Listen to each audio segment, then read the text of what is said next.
Tonight's scoreboard, you're thinking back to school, but is it time to take back our schools? Unions digging in against the rising backlash coast to coast.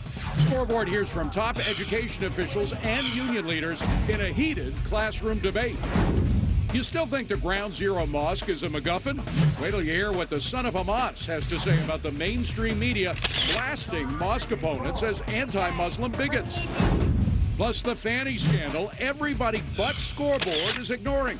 Taxpayers like you funding a vicious cycle of home sales to the same kind of people who brought down the housing market. Who's up, who's down, and then Ben Quayle responding to a rival candidate in Arizona's heated Republican primary. This kid's got nothing. He's got, you know, when he grows up, he might be a terrific congressman, but... Our GOP primary is getting too ugly for the party's own good. America's Nightly Scoreboard starts right now.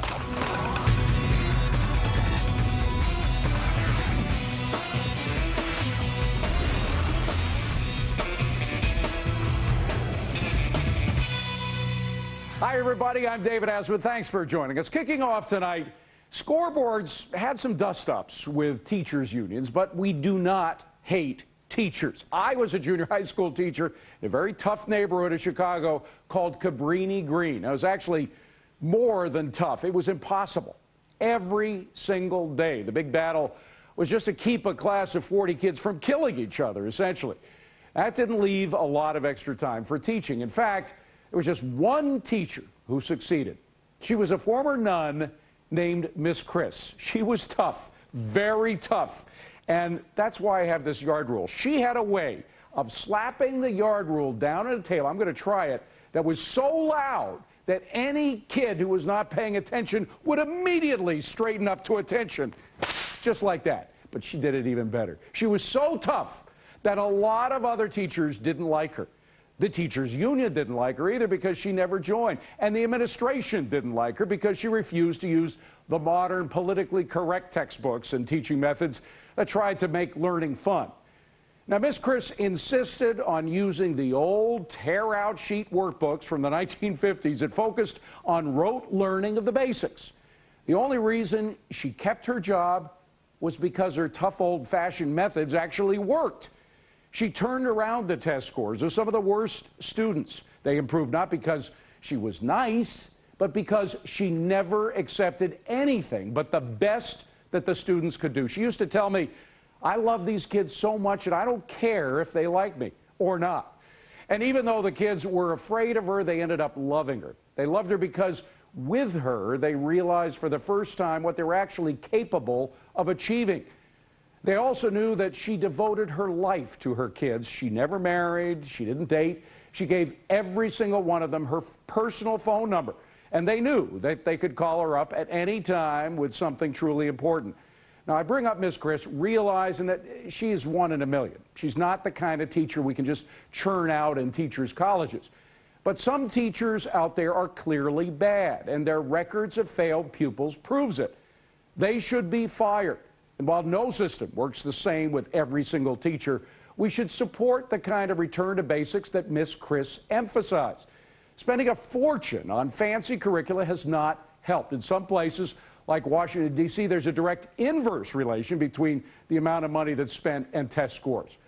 The only way to get a decent return on investment in education is to return to the basics that Miss Chris used and believed in, beginning with discipline.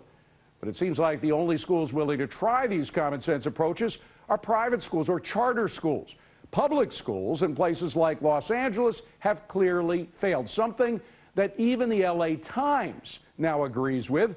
But not everybody agrees with the LA Times, including my next guest, who is leading a boycott of the paper because of their analysis. A.J. Duffy is president of United Teachers of Los Angeles, and he joins us now. Duffy, can you hear me all right? Yes, I can. Thank you for having me on the show. It's my pleasure, Duffy. Now, tell me where the LA Times and perhaps I get it wrong.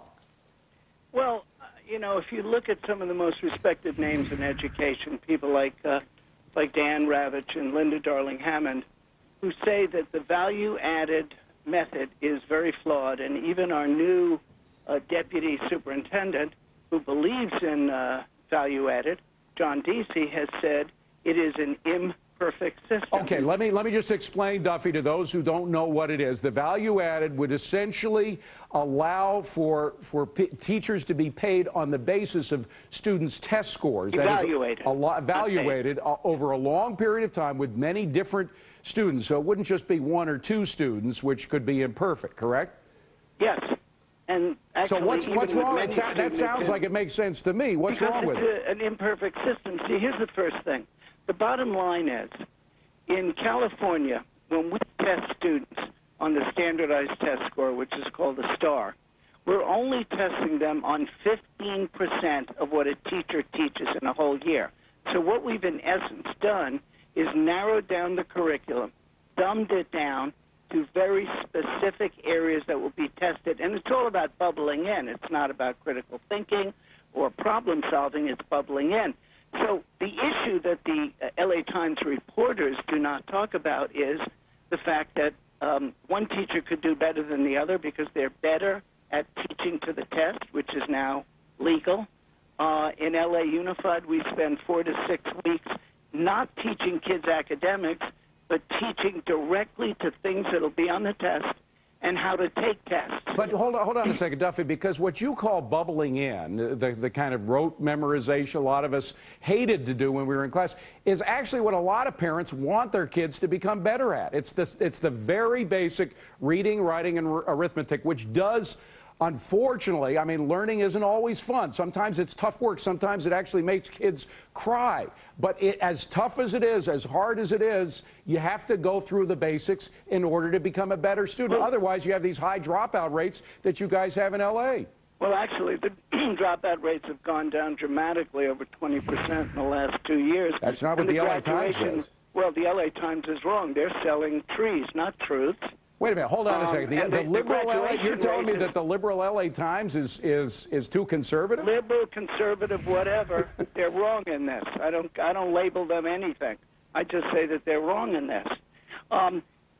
You don't evaluate a teacher based upon he or she taught 15%. Well, Duffy, nobody is saying you do solely that, but that should be part of the way in which a teacher is evaluated. Don't you agree with at least that much? No, I think that as one of many measures, standardized test scores should be used by a group of teachers to analyze where individual teachers can get better at what they're doing.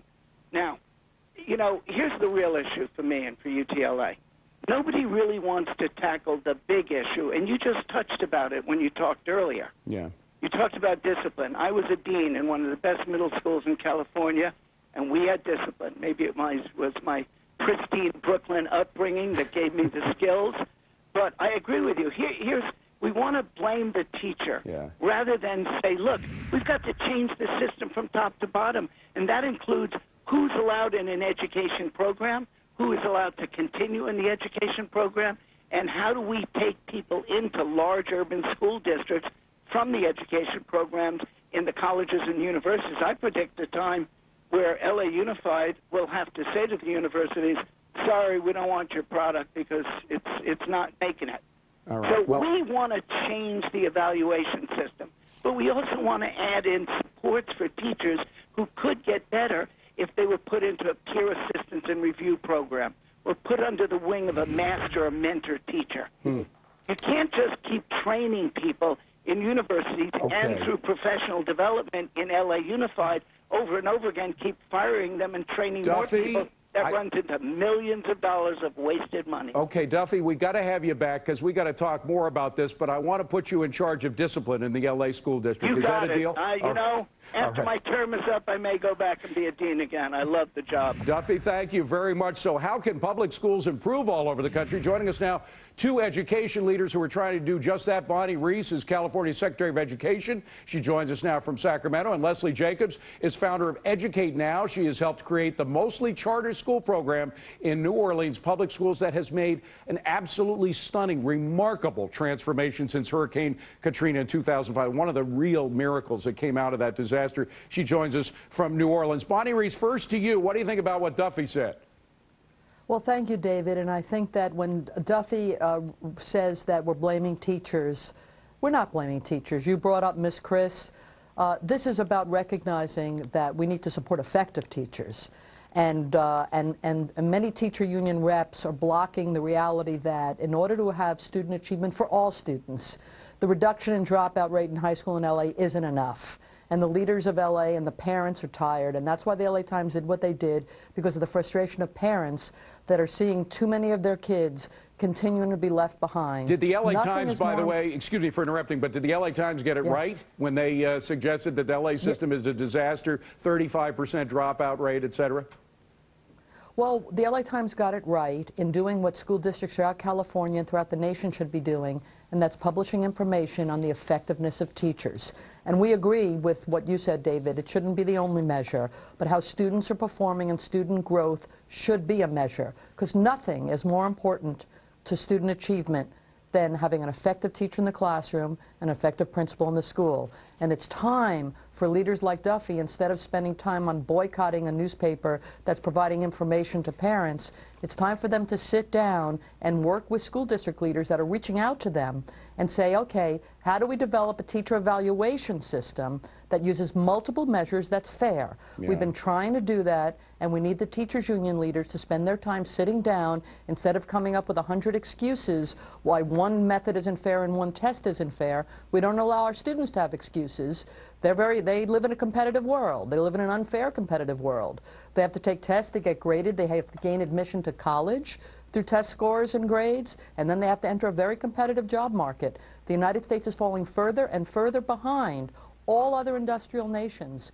It's the very essence of our democracy, and it's the very essence of our ability to remain economically strong. That's why we have to look for alternatives. And Leslie Jacobs, there's so many things to love about the New Orleans story. First of all, out of disaster, sometimes you find real solutions, real possibilities that weren't thought of before. And of course, Katrina led to so many problems. And one of those problems was the way in which individual parents would be able to choose their schools. And the idea of putting choice back in for parents who aren't satisfied with either the teacher or their school, that's key in turning things around. Isn't it, the idea of choice?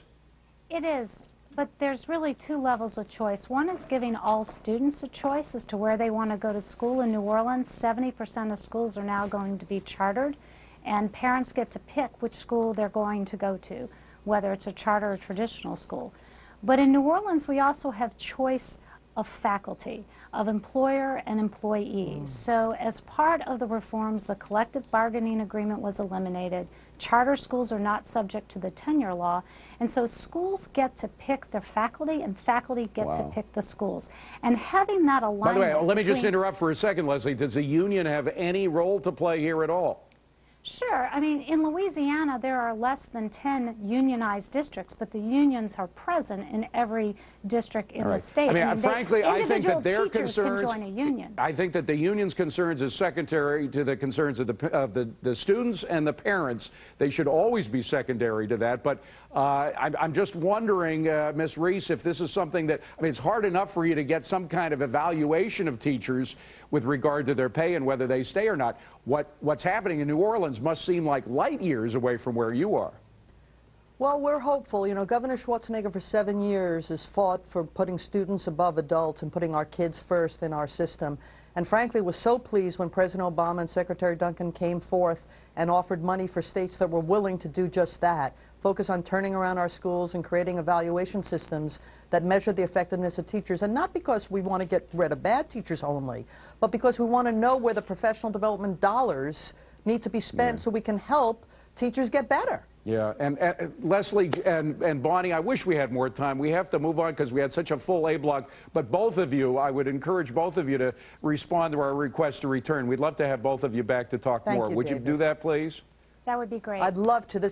Thank you. It's such an important topic. It Thank sure you, David. is. Bonnie Reese, Leslie Jacobs, and again, Leslie, congratulations on the great work you're doing in New Orleans.